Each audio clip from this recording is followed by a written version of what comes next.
So, here's something I've been waiting about 2 years to really shout about. Yes, I've written a book! And yes, the Kickstarter page for the book is live now, with links no doubt all over the place for you to go to. That's the main point of this video, but just what is this all about, and how did it come about? Just what is Arcade Decades, 80's edition? Well, it's a book that contains entries for 100 arcade games from the 1980s, complete with lots of beautiful and entirely original photography. I've been working on this with Numbskull Designs for a couple of years in earnest, although the idea has been brewing for a fair while between myself and my good friend from social media and real life, Games You Loved. It was probably in 2019 when we first started banding the idea around and chatting about just what form a book could potentially take.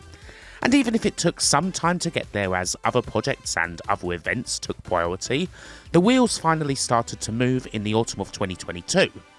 And now, well, after plenty of writing, drafting, snapping and laying out, Arcade Decades 80's edition is here, it's written, and it's ready to be presented to you.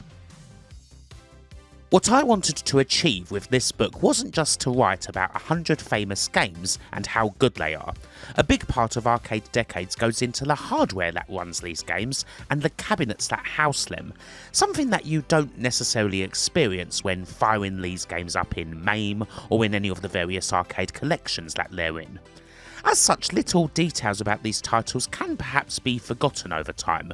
How many people have played Q*bert, for example, people who didn't play it back when it was originally released, without realising that there should be a big ban from a knocker whenever the titular character, or Coily the Sprin, falls off the level? I wanted to make sure a lot of these things were included in Arcade Decades when writing about the games, along with any troubles and quirks that operators might have had to deal with, or other cheeky extras such as some games having popular speed-up chips and the like, your Pac-Man fasts and all of that. These are, after all, some of the little things that make these games very special, along with the more traditional discussion about how playable they are and what have you.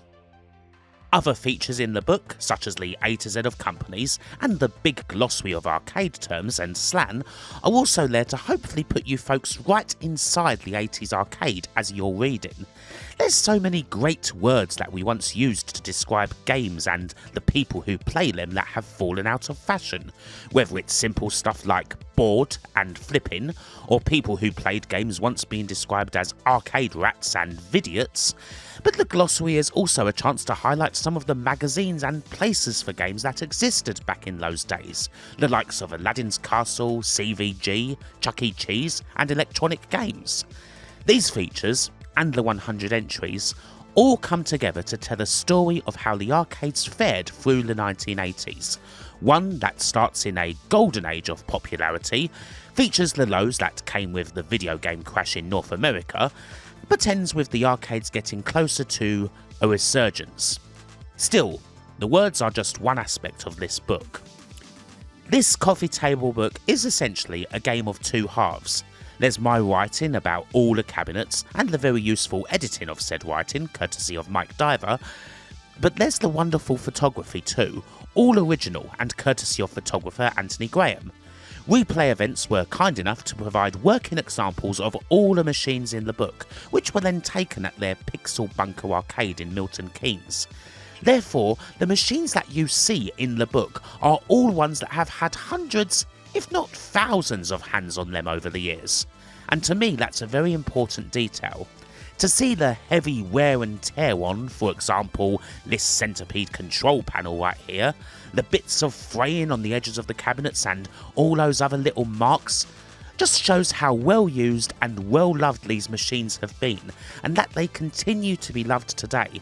That in itself is evidence, as good as words if not even better, for just how timeless these cabinets are, and it's a big part of the aesthetics of Arcade Decades, something which hopefully makes it a little bit different and a little bit more than just me banning on about 100 arcade games.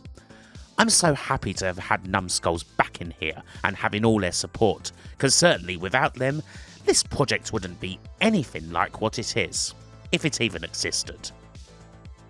Now, I don't want to keep you all here forever while I bang on. But my hope for this project is, of course, for it to be more than just a one and done thing. There's certainly plenty of other arcade games to write about. I mean, if you've been following my videos for the past while, you can see just how central the arcade has become to this channel. All of videos about the games of companies like Namco, 80's and Konami, the videos about ports of arcades to the Spectrum and the Amiga and all that.